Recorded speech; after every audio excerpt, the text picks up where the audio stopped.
All right. So first up was Glenn was asking if you saw his question and asked Telltale. He said, "Too long didn't read." I asked, reflecting back on almost 4 years, what do you think is the reason for your success? Reflecting back on almost 4 years, what was the reason for my success? Okay, let me give you guys a little bit of YouTube advice.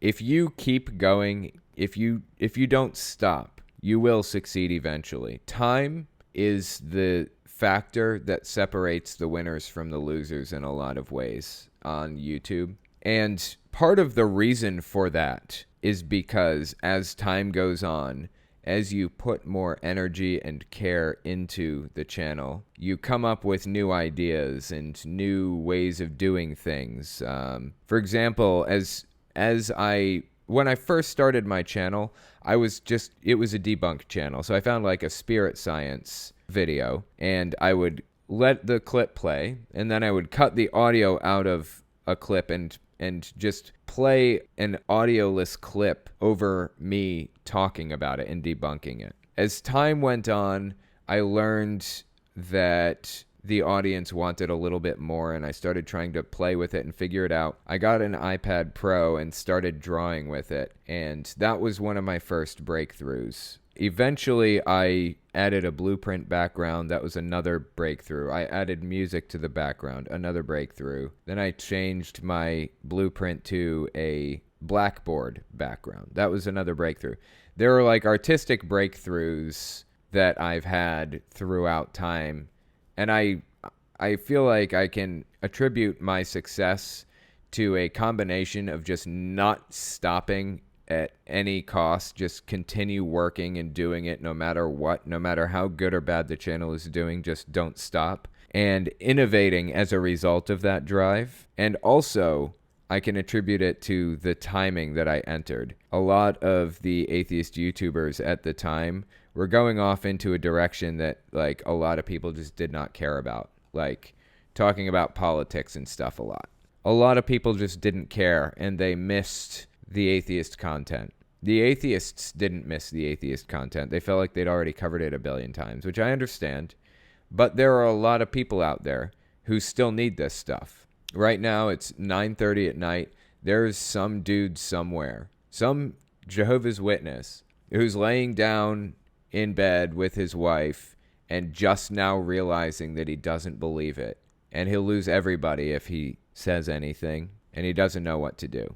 And who knows, tomorrow maybe he'll get on YouTube and start reading about the Watchtower Society, start listening to videos about it. Who knows? For that reason, for that guy, for that Jehovah's Witness, for that Mormon who's asking questions, for that Seventh-day Adventist, for the Catholic, for everybody who's exiting and doesn't know what to do or where to turn or who to ask and isn't even sure of what's happening in their lives or what they're going to lose by revealing what they believe or don't believe. That's who I will do this stuff for, who I will always do this stuff for, no matter what happens in my life. There's your answer. I attribute it to old atheists getting into politics instead of holding strong and continuing on the path to help people out. And I just came in at just the right moment. And I also attribute it to just never stopping, like just continuing on, pushing through the burnout and everything else, and innovating as a result. So there you go. Just Ashleen had asked, do you think Baptist churches are cults? It depends on the Baptist church very much. Baptist is kind of it's another umbrella term. It's like Christianity in many ways. It's very umbrella term. There are some extreme Southern Baptist churches that are really, really crazy and really scary that I would most definitely call cults. I would have to go on a case-to-case basis. Or, I'm sorry, a case-by-case basis, I guess. But yeah, I would say generally, I think Baptist has a tendency to go in the extreme direction more than other denominations sometimes. The meme chief Gabe Lincoln says, T-Dawg, if you had one, what's your favorite video you've made? What is my favorite video that I've made if I had one? Honestly, I was really, really happy with this expose that I did on Kent Hovind and Ken Ham. I don't know if it was even that good. I was just really happy with it. I put a ton of time and work into it, and I just felt like the time was well spent. The video did so-so. It didn't do bad. It didn't go viral. I've had videos go semi-viral, like 700,000 views, for example. But that one didn't. I think it probably got 150K, somewhere in there. But, yeah, that one didn't. I don't know what makes a video go viral and what doesn't make it go viral, or why it doesn't go viral. I have no clue why some do really, really well and some do really, really poorly. But some videos I've done, there was almost no effort put into it, and it just exploded. Like, it was a subject that needed to be covered. It was something that was really entertaining and really interesting to people. So I don't think that it's necessarily like I'm unhappy with the video or something. I just feel like I put so much drive and passion and work and love into some of these other videos, and the YouTube algorithm, for one reason or another, does not favor them. So I would say my Kent Hovind and Ken Ham video is probably my favorite, but like I said, it may be complete garbage. I haven't seen it in forever. A video that I'm really, really unhappy with is probably, just for quality reasons, I would say my Branch Davidian video, like the one on Waco, Texas I did. I feel like the quality was kind of not super fantastic. I feel like I should have done higher quality, put a little more emotion in my voice, things like that. Content was there, but I feel like I could have done a better job with it. I just want to make note, I'm getting like a bunch of super chats, so I just want to read these real fast. Omega Riley, holy hell, man, you were giving me, I swear, I'm living off of this guy. He's like the best fan. Thank you, Omega Riley. I couldn't think of anything funny to say. Here's $5. Don't forget to like the podcast. Solid advice. And then he sent another $5. Your mic sounds like poo-poo, fix it. Okay, fixed. Thank you. Glenn says, you got pretty words, boy.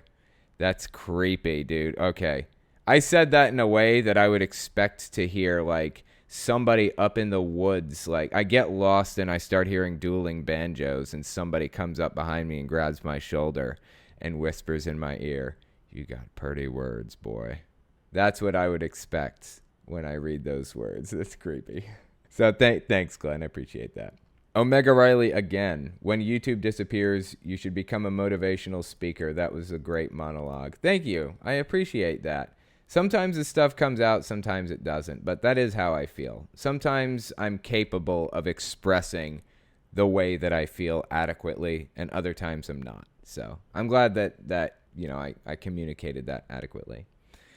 Avery, you helped me to stop feeling guilty about being trans. I'm so glad to hear that, because I can only imagine that the religious people around you have not made that easy for you. Like I said, I can only imagine, because I've never experienced it, but I'm glad that I could contribute anything at all to making that process easier for anybody. So good luck with the whole process, because I know it's not easy, but I will have your back through all of it, always. Let's see, Amanda Ramos, $2 super chat. Thank you, Amanda. I appreciate that.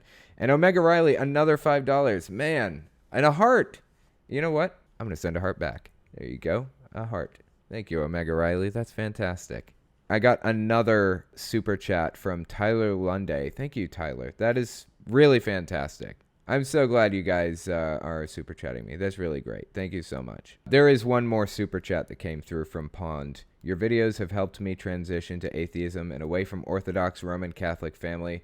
I'm forced to watch your vids in secret, so thank you for being a lifeline. Don't stop making videos. I will never stop making videos. Never. No matter what happens, whether YouTube demonetizes me or not, no matter how this goes down, I will not stop making videos on these subjects ever. So I'm glad that I could help in some small way for all of you. I'm glad you guys think that my stuff is worth listening to at all. Niv Mizzle had asked, what are your opinions on the Creation Museum? I actually went to the Creation Museum not long ago. Well, it's been like a year or something like that.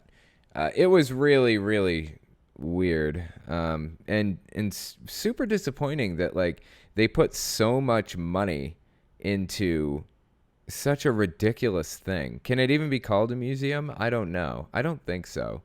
But they have like animatronic dinosaurs and all kinds of stuff there. Like millions and millions of dollars poured into this thing. It's so disappointing. And of course, the classic, it's like a meme at this point, the dinosaur with the saddle on its back. It is hilarious to look at. And also at the same time makes you want to cry. But I did take a bunch of pictures when I went. And I went with Godless Engineer, actually. He's a pretty cool cat. He's a pretty nice guy. It's just a very, very strange thing. And I find it fascinating. Like, they're kind of making up lore as they go along. So, for example, if you guys are watching the podcast, okay, I just Googled forbidden fruit. The first result says weed. That's kind of amusing. So this is a picture. If you're watching the podcast on YouTube or something, this is a picture of the fruit that they depict in the Creation Museum. They're really making up lore because it doesn't say what the fruit was. And in fact, a lot of people say Satan tempted Eve. That's not true. The Bible doesn't say Satan tempted Eve. It says a snake tempted Eve. I find it fascinating how every modern or most modern day Christian denominations have read Satan into that verse when Satan didn't even exist in Judaism that long ago. Like the figure of Satan wasn't made up until way later. So here we have a depiction from the Creationist Museum of a wicked big snake. Presumably it's supposed to be Satan, tempting Adam and Eve with this weird fruit. It looks like a banana kind of with grapes coming out of it. It's really hard to describe. But they're kind of making up their own lore as they go along, really, aren't they? I mean, the Bible doesn't describe it at all. It's like one of these questions, did Adam and Eve have belly buttons? It seems like a trivial, innocuous question, right? But it's important. It's not trivial. It's relevant. Once you start asking questions like that and poking holes in this stuff, once you start poking holes in the lore, in the stories, it falls apart. Why would Adam and Eve have belly buttons? The belly button connects the baby to the placenta inside the mother. If they weren't born, why did they have belly buttons? So, ask questions like that. They're depicting this fruit in this picture again. Why are they depicting it like this? They're just making it up on the spot. Okay, I'll tell you what. Potato, do we have like one more question I'll take? It was asked earlier by Glenn how Alpha Force Zero is doing. Oh, okay. Yeah, Alpha Force Zero is doing pretty well. Honestly, I've been traveling a lot, and I've been away from home and working entirely too much. For the past 4 days, I've been in New York, and I was home for 4 days before that with Alpha Force Zero. And then before that, I was gone for a week. So I am 100% done traveling. So sick of traveling right now. And sick of being away from Alpha Force Zero. So, yeah, no more travel for me for like a good couple of months at least. Maybe if some really, really cool conference comes up in like October, November, maybe I'll do it then.